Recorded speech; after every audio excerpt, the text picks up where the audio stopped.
पिता और पुत्र एवं पवित्र आत्मा नाम रे आमेन। उत्तम काथोलिक जी माला प्रार्थना जानती ना कि प्रार्थना करती ना से कल्पना बाहरे एवं से विश्वास बोली कहिबारे कि प्रयोजन, कारण यह एक बहुत लोकप्रिय एवं सहज प्रार्थना जहाँ यीशुंक रहस्यमय जीवनर घटनावली। यही माला प्रार्थना प्रभुंकर समस्त योजनार सफलतार प्रतिबिंब अटे। यही रहस्यगुड़िकरे आमे ख्रीष्टंक जीवन एवं आमर मुक्तिर रहस्यगुड़िक ध्यान करूँ।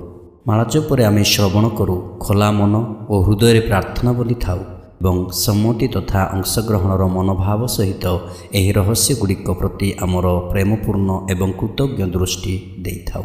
माला प्रार्थना एक लोकप्रिय प्रार्थना, कारण प्रथम उक्त प्रार्थना द्वारा त्रित्व ईश्वर को सम्मान प्रदर्शन करने एक संपूर्ण आकारर प्रार्थना एवं जहाँ साधारण लोकमानक पई सुविधा और सहज साध्य प्रार्थना होता है। द्वितीय, यह एक प्रार्थना जहाँ जेकोसी व्यक्ति जेकोसी समय रे परिस्थिति रे अवस्था और परिवेश बा स्थान रे कहिपारिबे। तृतीय, यही प्रार्थना हृदय और मनरे अति सहजरे भक्ति भाव सृष्टि करिथाए। माला प्रार्थनार अर्थ जो प्रार्थना मालार सहायतार बोला जाए, तेणु यही शब्द को इंग्राजी रे रोसारी बोली कहा जाए, जहाँ लाटिन शब्द रोसारियम रु उद्धृत, जार आक्षरिक अर्थ रोज गार्डेन बा गोलाप बगीचा बा गोलाप आनंदर संकेत, जहाँ मारिया को सूचाई थाए। से आंभ आनंदर कारण से आम निमंते यीशु को आनी देइथिले। ए गार्लैंड ऑफ फ्लावर, फूलमाला, a collection of nice quotes, अर्थपूर्ण उद्धृतिर संग्रह। अतएव आम्भेमाने जेतेबेले माला प्रार्थना बोली थाऊ सेतेबेले प्राय 59 कंठी बा गुलीर समष्टि रे तैयारी एक जपमाला व्यवहार करिथाऊ। माला प्रार्थना परित्राण रहस्यर समष्टि। यही प्रार्थना कहवा द्वारा आमे पिता ईश्वर को महान योजनार क्रमश परित्राण घटना को स्मरण करिथाऊ, जहाँ एक साधारण नारी तार असाधारण जीवन माध्यम उक्त घटनार सहभागी होई परित्राणकारी जीशुख्रीष्ट पितांकर एकमात्र पुत्र को स्वर्गरु एही मोहि को आनिबा सह जगत को परित्राण देवार घटना को स्मरण करिथाऊ। किछि इतिहास। माला प्रार्थना पुरातन ग्रंथ सामसंगीत संख्या अनुजाई ही स्थिर करा जाइछि। सन्यासी मानक प्रार्थना बही रे 150 सामसंगीत को भाग करा जाए यहाकू बोला जाउथिला, किंतु मध्ययुगर प्रारंभ रे ही यह जेपरि समस्त जनतांक पई सुविधा होई परिबो एवं आध्यात्मिक वृद्धि हेबारे सहायक होई परिबो, सेथिपई जणे आयरिश सन्यासी उक्त 150 सामसंगीत को 3 भागरे 50 लेखाएं विभक्त कले। मिशनारी प्रचेष्टारे यही प्रथा को यूरोपीय महादेश को आनी पारिथिले। अजाजकीय बाले ब्रदर्स जो मैंने मठरे बास करुथिले सेमाने प्रत्येक मृत सन्यासी 50 लेखाएं सामसंगीत किंबा 50 प्रभुंक प्रार्थना बोलिबा को आरंभ कले। एही भली सामसंगीत बदले प्रभुंक प्रार्थना बोलिबा साधारण विश्वासी मानक ठारे प्रचलन हेबाकु लागिला। एहाकु गणिबा सहज और सुविधा पाए गुलीर माली व्यवहार करागला। एही भली जपमालार उत्पत्ति हेला। मारिया को भक्ति प्रदर्शन करिबारे समान पद्धति अवलंबन करागला। 1200 ख्रीष्टाब्दर शेष पर्यंत 150 थर दूतंक वंदना कहुला। दूतंक वंदना प्रभुंक प्रार्थना और विश्वास सूत्र को भल भाव जानी और बुझी कहवा आवश्यक थिला। 1410 और 1439 मसीहा मध्य प्रुसियार डोमिनिक जड़े कार्तुसियान 50 थर दूतंक वंदना कहवार प्रथा को सर्वसाधारण करथिले। अन्य एक कार्तुसियान कलकारर हेनेरी 10टी दूतंक वंदना को एक रहस्य विभक्त कले और प्रत्येक रहस्यर प्रारंभ में प्रभुंक प्रार्थना जोड़िले। जदिओ मालाजपर प्रधान उपादान गुड़िक 1500 ख्रीष्टाब्दर प्रथम भाग में स्थान पाइथिला, अथच यार लोकप्रिय हेबा पूर्वरु एहाकु सरल करिबा आवश्यक थिला। 1483 मसीहारे जड़े डोमिनिकान 15टी रहस्य को माला प्रार्थना बही लिपिबद्ध करथिले। 1470 धन्य आलान दे ला रोचे जड़े डोमिनिक सन्यासी यही भक्ति क्रिया को सर्वव्यापी मंडली पाई उद्दिष्ट करिपारिथिले। 1569 पुण्य पिता साधु पीयूष पंचम यही भक्ति क्रियार प्राधान्यता वृद्धिर बहु वर्ष पर मंडली स्थापन कले। यही प्रार्थना मानसिक और उच्चारित प्रार्थना सह जड़ित, जहाँ ध्यान सहकारे प्रार्थना कले दोषर दंडरू मुक्ति लाभ करिहेब। 1571 साल अक्टोबर मास 7 तारिख दिन ଲେପାନ୍ତ ଠାରେ ତୁର୍କୀ ବିରୁଦ୍ଧରେ ଏକ ନୌ ଯୁଦ୍ଧ ହୋଇଥିଲା। ଏହି ଯୁଦ୍ଧରେ ତୁର୍କୀମାନେ ପରାସ୍ତ ହୋଇଥିଲେ ଏବଂ ଖ୍ରୀଷ୍ଟିଆନମାନେ ବିଜୟ ଲାଭ କରିଥିଲେ, କାରଣ ସେମାନେ କୁମାରୀ ମାରିଆଙ୍କ ଜରିଆରେ ମାଳା ପ୍ରାର୍ଥନା କରିଥିଲେ। ତେଣୁ ପୁଣ୍ୟପିତା ଉକ୍ତ ବିଜୟର ବାର୍ଷିକୀ ଦିବସରେ ପବିତ୍ର ମାଳାଜପ ପର୍ବ ଦିବସ ସ୍ଥାପନ କଲେ।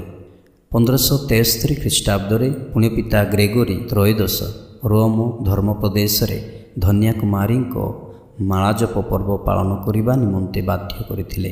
1716 ଖ୍ରୀଷ୍ଟାବ୍ଦରେ ପୁଣ୍ୟପିତା କ୍ଲେମେନ୍ତ ଏକାଦଶ ସର୍ବବ୍ୟାପୀ ମଣ୍ଡଳୀ ଅକ୍ଟୋବର ମାସର ପ୍ରଥମ ରବିବାର ଦିନ ଏହି ପର୍ବ ପାଳନ କରିବା ପାଇଁ ଘୋଷଣା କରିଥିଲେ, କାରଣ ଏହି ଦିବସରେ 1683 ସାଲରେ ଅଷ୍ଟ୍ରିଆର ରାଜକୁମାର ୟୁଜେନେ ତୁର୍କୀମାନଙ୍କ ବିପକ୍ଷରେ ବିଜୟ ଲାଭ କରିଥିଲେ ଏବଂ ସାଇପ୍ରୁସର ମୁକ୍ତି ହୋଇଥିଲା।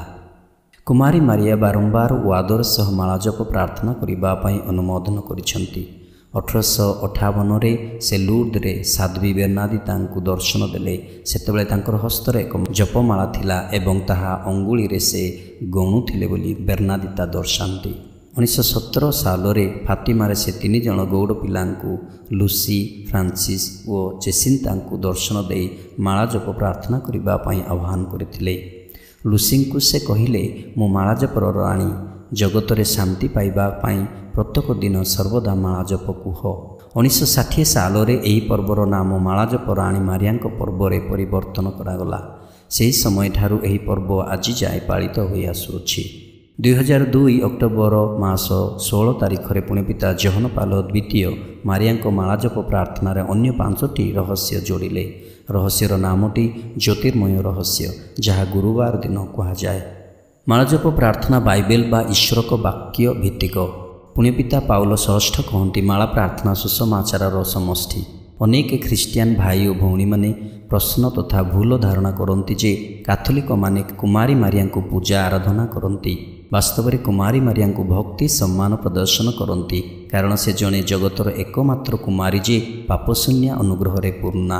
ଲୁକ 1:28। ବିମଳା ଗର୍ଭସମ୍ଭୂତା ପ୍ରଭୁ ଯୀଶୁଙ୍କ ମାତା ଲୁକ 1:31 ଓ ସାରା ବିଶ୍ୱର ମାତା ଜହନ 19:26-27।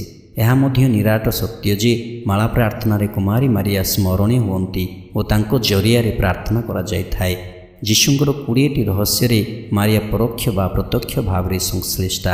ତେଣୁ ପୁଣ୍ୟପିତା ଜହନ ପାଲ ଦ୍ୱିତୀୟ କହନ୍ତି, ଶରୀରଧାରୀ ଶବ୍ଦର ମାତା ମାରିଆଙ୍କୁ ନ ଦର୍ଶାଇ ଯୀଶୁଙ୍କ ମାନବ ଧାରଣ ବା ଅବତାର ରହସ୍ୟର ବାସ୍ତବତାକୁ କେବେ ମଧ୍ୟ ଜଣେ ଚିନ୍ତା କରିପାରିବ ନାହିଁ।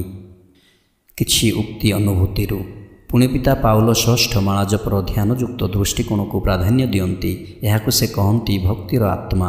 ତାଳମେଳ ସହ ଯେତେବେଳେ ମାଳାଜପ ବାକ୍ୟରେ ଉଚ୍ଚାରିତ କରି ପ୍ରାର୍ଥନା କହିଥାଉ, ତାହା ରହସ୍ୟ ଉପରେ ଧ୍ୟାନ କରିବାରେ ସାହାଯ୍ୟ କରିଥାଏ। ପୁଣ୍ୟପିତା ବେନେଦିକ୍ତ ପଞ୍ଚଦଶ ଦର୍ଶାନ୍ତି, ପବିତ୍ର ମାଳାଜପ ପ୍ରାର୍ଥନା ଏକ ସମ୍ପୂର୍ଣ୍ଣ ପ୍ରାର୍ଥନା, କାରଣ ଏହା ପରମେଶ୍ୱରଙ୍କୁ ପ୍ରଶଂସା ଅର୍ପଣ କରିଥାଏ, ଜୀବନ ଶିକ୍ଷା ଦେଇଥାଏ, ଅନୁଗ୍ରହ ପ୍ରାପ୍ତ କରାଇଥାଏ ଏବଂ ନିର୍ଣ୍ଣାୟକ ବିଜୟ ହାସଲ କରାଇଥାଏ। ସାଧୁ ପିୟୁଷ ଦଶମ କହନ୍ତି, ସମସ୍ତ ପ୍ରାର୍ଥନାମାନଙ୍କ ମଧ୍ୟରୁ ପବିତ୍ର ମାଳାଜପ ପ୍ରାର୍ଥନା ଏକ ବିଶିଷ୍ଟ ସୌନ୍ଦର୍ଯ୍ୟମୟ ଓ ଅନୁଗ୍ରହରେ ପ୍ରଚୁର એકମାତ୍ର ପ୍ରାର୍ଥନା ଅଟେ। ଏହା ଏକ ପ୍ରାର୍ଥନା ଯାହା ଈଶ୍ୱରଙ୍କ ମାତାଙ୍କ ହୃଦୟକୁ ଗଭୀର ଭାବେ ସ୍ପର୍ଶ କରିଥାଏ।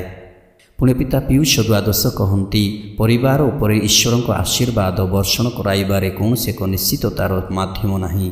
ପୁଣ୍ୟପିତା ପିୟୁଷ ଏକାଦଶ କହନ୍ତି, ତୁମେ ତୁମ ହୃଦୟମାନଙ୍କରେ, ତୁମ ପରିବାରଗୁଡ଼ିକରେ, ତୁମ ଦେଶରେ ଯଦି ଶାନ୍ତି ପାଇବାକୁ ଇଚ୍ଛା କର, ତେବେ ପ୍ରତ୍ୟେକ ସନ୍ଧ୍ୟାରେ ମାଳା ପ୍ରାର୍ଥନା କରିବା ପାଇଁ ଏକତ୍ରିତ ହୁଅ। ମାଳାଜପ ଏକ ତ୍ରିତ୍ୱ ଈଶ୍ୱରୀୟ ପ୍ରାର୍ଥନା। ଅନ୍ୟପକ୍ଷରେ ପ୍ରଭୁଙ୍କ ପ୍ରାର୍ଥନାର ବାରମ୍ବାରତା ଯୋଗୁଁ ଈଶ୍ୱରଙ୍କ ପ୍ରେମ ଓ ପ୍ରତିବାସୀ ପ୍ରେମ ବିଷୟରେ ସ୍ମରଣ କରି ସୂଚାଇ ଦିଏ ଏବଂ ଦୂତଙ୍କ ବନ୍ଦନାର ବାରମ୍ବାରତା ପୁତ୍ରେଶ୍ୱରଙ୍କର ଅବତାର ରହସ୍ୟ, ଯାହା ପିତା ଈଶ୍ୱରଙ୍କ ଦ୍ୱାରା ପ୍ରଦତ୍ତ ମହାଦୂତ ଗାବ୍ରିଏଲଙ୍କ ସମ୍ଭାଷଣ ମାରିଆଙ୍କ ପ୍ରତି ଓ ଯୀଶୁଙ୍କ ମନୁଷ୍ୟ ରୂପ ଧାରଣ ବିଷୟ ପ୍ରକାଶ ଅବଗତ କରେ। ଏହା ଏକ ପ୍ରାର୍ଥନା ଯାହା କୁମାରୀ ମାରିଆ ଓ ଯୀଶୁଙ୍କ ଜୀବନୀ ଉପରେ ଆଧାରିତ। ଏହି ପ୍ରାର୍ଥନା କହିବା ଦ୍ୱାରା ଆମ୍ଭେ ପରିତ୍ରାଣ ରହସ୍ୟ ଉପରେ ମନ ଚିନ୍ତନ ବା ଅନୁଧ୍ୟାନ କରିଥାଉ।